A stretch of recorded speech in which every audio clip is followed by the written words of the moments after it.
Today, I'll tell you about 7 Ford pickup trucks that almost no one knows about. These weren't just any work trucks.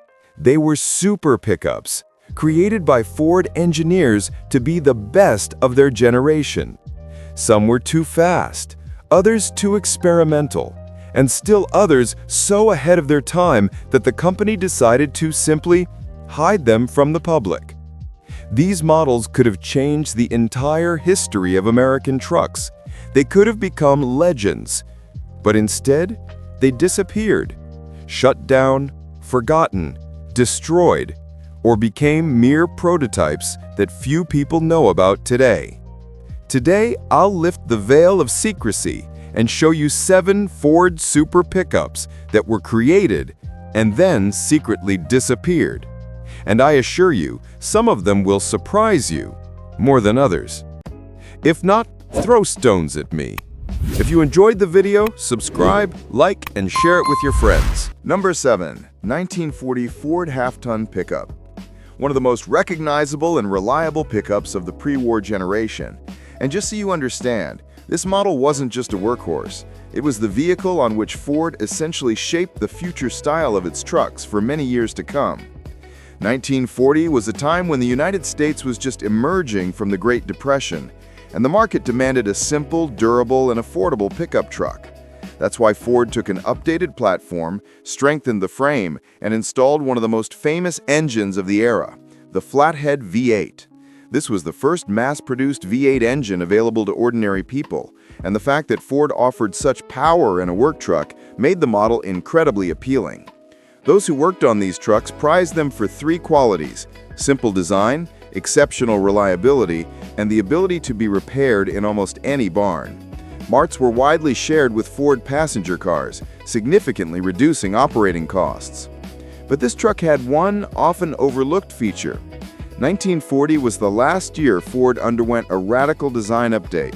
It was the last pickup truck to retain the pre-war styling, with its rounded lines, upright grille, and classic body.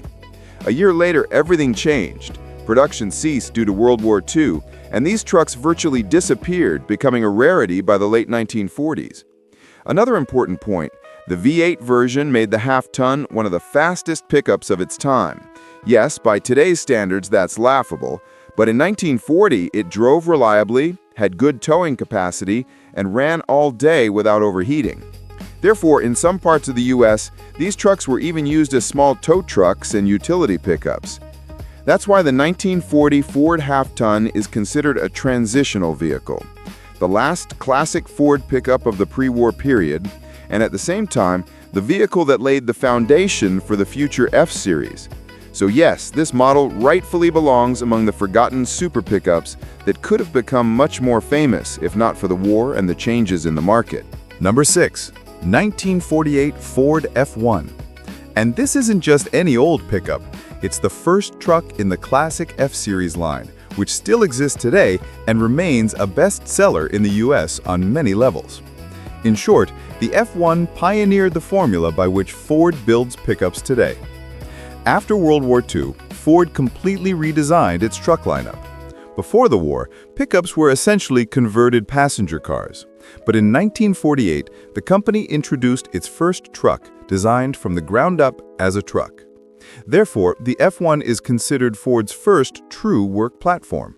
The frame became more rigid, the payload more stable, and the body was designed specifically for the needs of light business and farmers.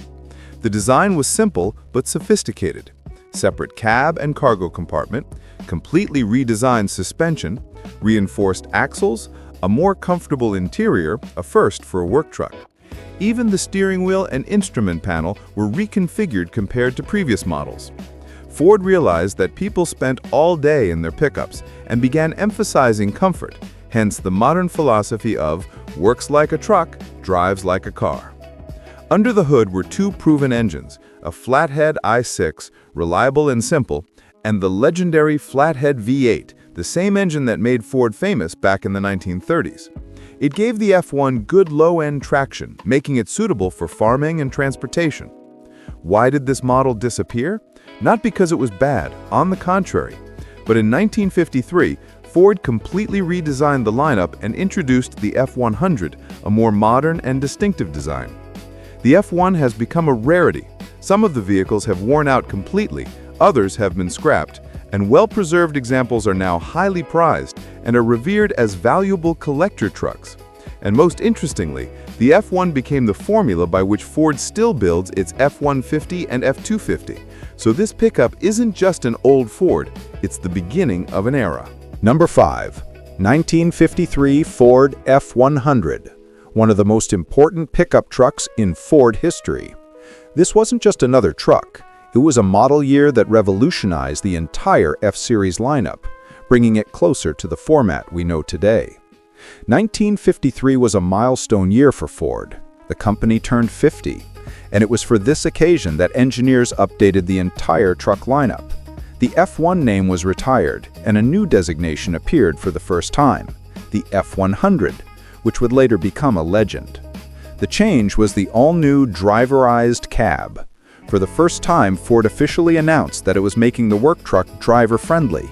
Wider door openings, more legroom, improved sound insulation, softer interior materials. For the 1950s, this was a huge step. Work trucks were considered more comfortable, but Ford saw this market as a future one.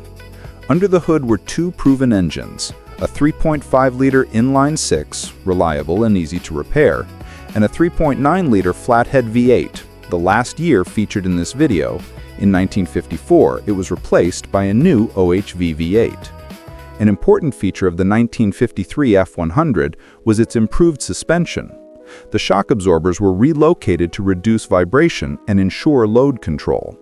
Therefore, farmers and craftsmen preferred this model, given its level of development, reliability, and simplicity. Furthermore, the body became more modern. The fenders were cleaner, the hood line was lower, and the grille was wider. The truck no longer looked like a military vehicle, but like a full-fledged civilian pickup. Why did this model disappear? Because Ford switched to more powerful OHV engines just a year later, the market boomed. The 1953 F100 quickly became a transitional, developmental model that wasn't produced in large numbers. Today, well-preserved examples are incredibly valuable, precisely because they opened a new chapter in Ford's history. And frankly, without the 1953 F100, there would be no F-150, nor would there be modern American pickup truck culture. Number 4.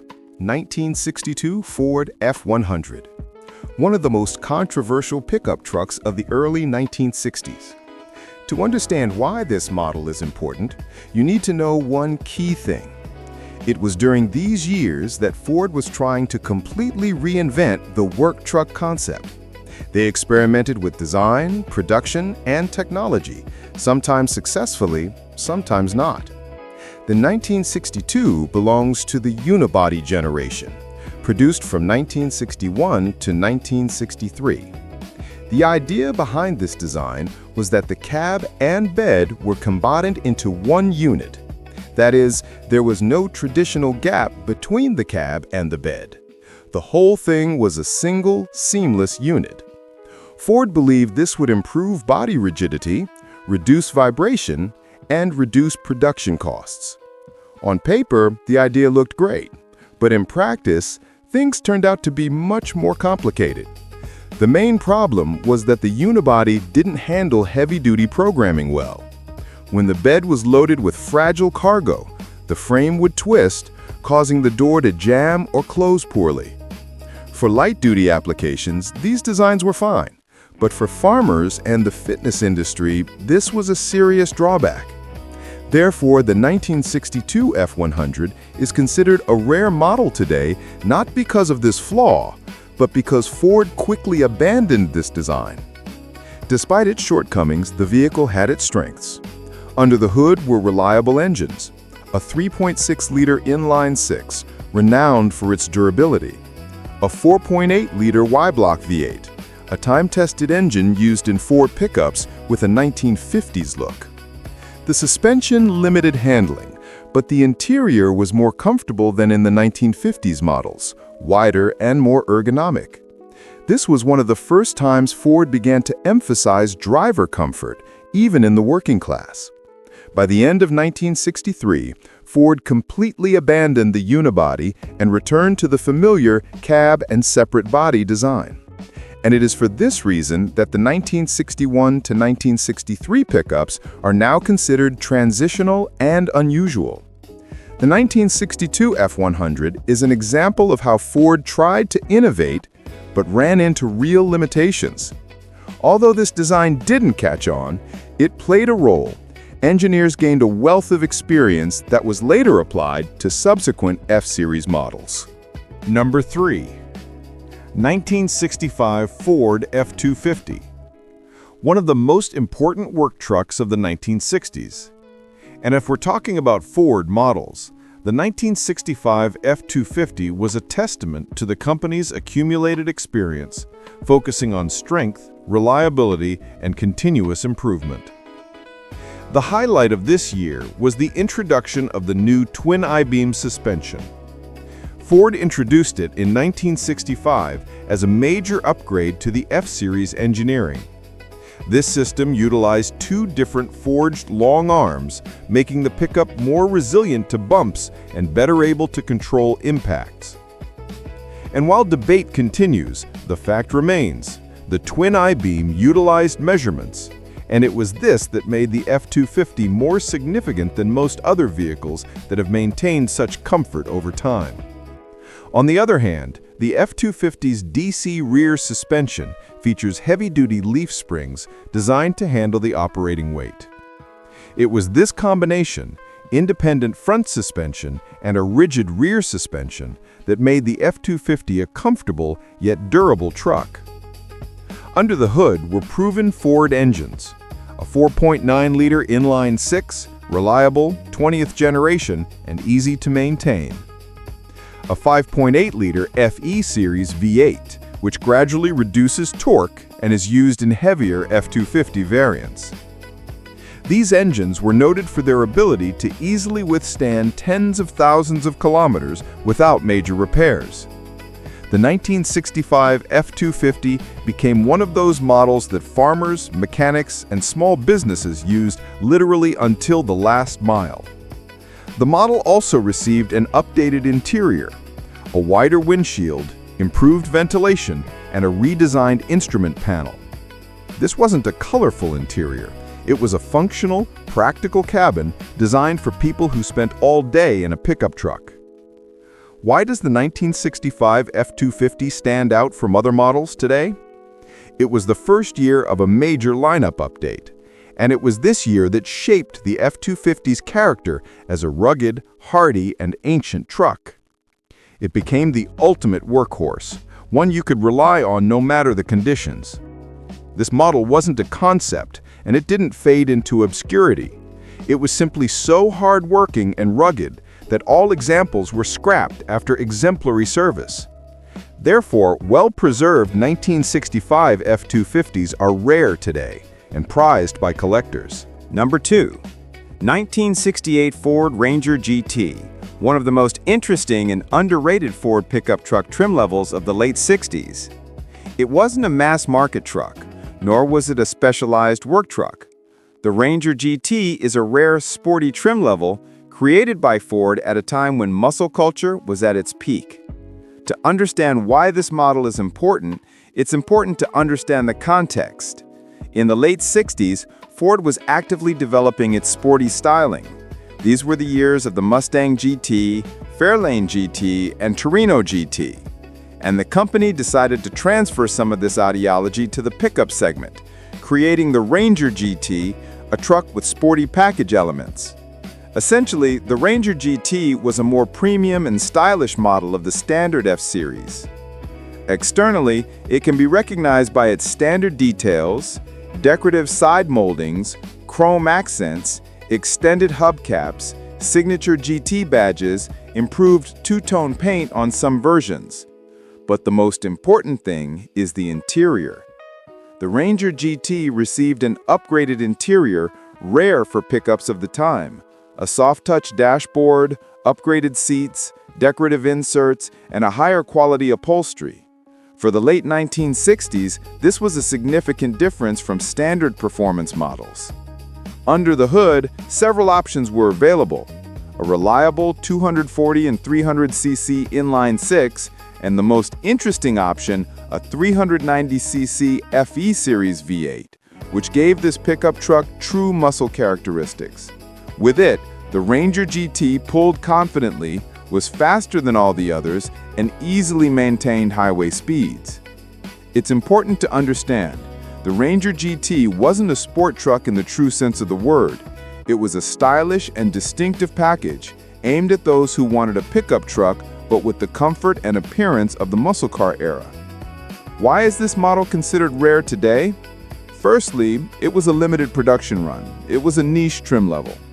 Secondly, most of the vehicles were used as regular pickup trucks and were lost over time. Those that survive are now prized by collectors for their retro pickup plus GT package combinations. The 1968 Ranger GT exemplifies how Ford attempted to combine the functionality of a truck with the spirit of automobile mobility.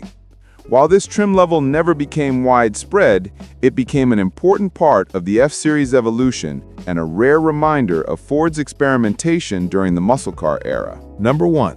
1970 Ford Ranchero 429 Super Cobra Jet, one of the most powerful and expensive trucks of its time. And here's an important point.